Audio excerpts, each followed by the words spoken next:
Hello, everybody. Scott Golden here with the Wrestling Challenge Review Series for April the 8th, 1990. 1 week removed from WrestleMania 6. One would say maybe one of the most impactful WrestleManias of all time. What would the change to the Ultimate Warrior as the primary babyface for what would end up being about the next 9 months or so? And so, 8 or 9 months or so, Hercules and the Brooklyn Brawler kicking us off. This is a unique wrestling challenge for one very nerdy reason. I say nerdy because, well, kind of is.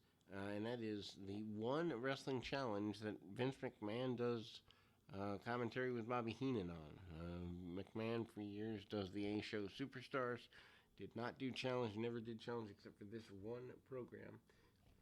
I don't quite know why. Maybe something happened to the original deal and he had to do a voiceover. Although they do the stand-up there, so maybe somebody had to use the men's room when they were going to tape this. Who knows? Anyway, hard shots by Hercules Hernandez to the Brooklyn Brawler, sends him into the buckle, catches the foot, spins him around, atomic drop, and Brawler tries to send him to the buckle. At this point, Brawler still treated like something more than a enhancement talent to the stars, but certainly not a main eventer or even a featured talent like he was in time for WrestleMania 5. Backbreaker by Hercules. Hercules sends him home and sends the crowd home happy, so to speak. Kind of move on to WrestleMania Report. We see still photos back in the day when you couldn't show footage. Still photos of Hogan and the Warrior. Of course, the Warrior gets the victory, and Gene Okerlund does all he can to anoint the Warrior as the guy. That's a pretty big deal. And then we go back to the regular scheduled programming, first run programming, the a tag team match here as Paul Roma and Omar Atlas. Omar Atlas, the first and apparently last match of one Jesse the Body Ventura. The Orient Express is their adversaries here. Orient Express, Sato and Tanaka at this point, and they are a very aggressive team, managed by Mr. Fuji. Of course, Kato comes in probably a few months later, maybe in time for SummerSlam, something like that. But Sato retires and does not want to wrestle any longer. He continues to go at the enhancement talent. Fuji jabbing the guy on the apron with the cane behind the referee's back. I don't know if Fuji's pulling a rib or if that was just part of getting Fuji over as being sinister with his Japanese team or what that looks like. Sato takes the majority of the match from an offensive standpoint, which is odd if he was planning to leave at the time. So maybe the decision to retire came quickly, maybe nagging injuries or something else. I couldn't agree on money. I don't really know what the deal was there, but it just strikes me as odd. It's an interesting kind of a hanging powerbomb type maneuver by the Orient Express, and then a hanging backbreaker. Good teamwork between the two, and Mr. Fuji is super happy with that deal. Fuji and the Orient Express would go on to work with the Rockers throughout the spring and not into the summer, as that's Power and Glory, summer 1990. Shawn Michaels gets into a motor vehicle accident right before SummerSlam 90, but at least through the spring months, the next few months here, Rockers and Orient Express is where it's at. And Sean Mooney talks about the upcoming matches at the local Nashville, Tennessee area. Mr. Perfect cuts promo, basically saying he is perfect, wants to get his hands on Beefcake. That's a pretty big deal. DiBiase and the Boss Man is upcoming as well. Boss Man says he cannot be bought, unwilling to be bought, and that's that. In an odd bit of television, Roddy Piper comes out still painted half black, half white,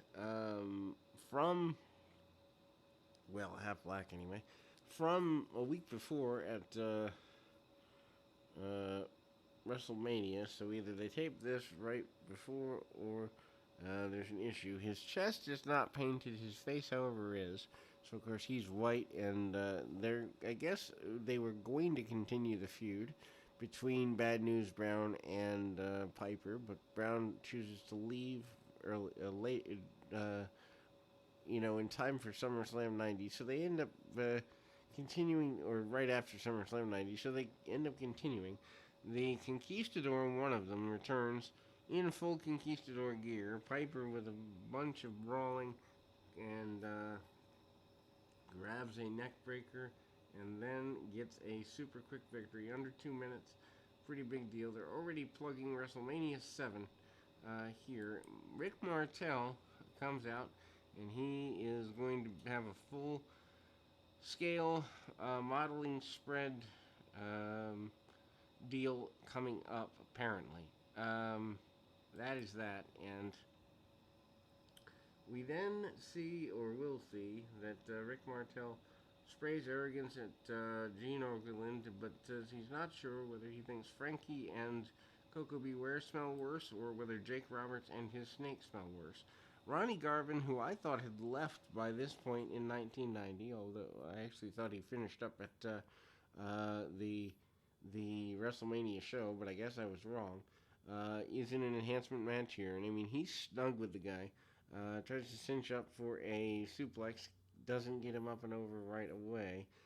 Turns it into a front face lock and then manages to just chop the guy down, right down. Think about this. Less than 3 years before this match in the spring of 1990, he is a world champion in the NWA. And he basically tries to separate the guy from his leg in what is very uncomfortable. Does the Garvin stomp and away we go. Leans him backwards and just really amazing. When you watch Ronnie Garvin in hindsight, knowing how snug he is, it's very uncomfortable. The Hart Foundation challenges Demolition for the Tag Team Championships in what amounts to about a 30-second promo. Earthquake comes out. Earthquake has an enhancement match with a local guy. They're getting him ready for matches with Hulk Hogan in time for SummerSlam. Quake actually says in a promo on this program a little later that he is to blame for Hogan's loss at WrestleMania 6 because he squashed him on the Brothers Love show previously, and he basically sat down on him. Quake drops the elbow, and he even says that it's his fault in the box promo. Power slam by the Earthquake, and again he goes and hits the sit-down splash multiple times. Earthquake does the double bicep, and it is clear that he is in control. He even goes to the top rope in a rare kind of thudding forearm clothesline type combination maneuver. Top rope against an enhancement talent. Talk about an interesting deal there. But needless to say, yeah, not very much fun. Rhythm and Blues hype an upcoming match with the Bushwhackers. Bushwhackers say they are not happy about what happened to WrestleMania 6. No one is going to bully them. They're going to get even. This whole deal is a Nashville auditorium card on the 27th of April, so a few weeks away. Then we move to continuation of enhancement matches. Tito Santana and Buddy Rose. Rose not around for too terribly long here. Does get some offense. Just some punches and kicks. Nothing major. Santana comes off with a cross body. Can't hold the big Playboy down. Series of drop kicks. Wish there was more Portland stuff out there and available.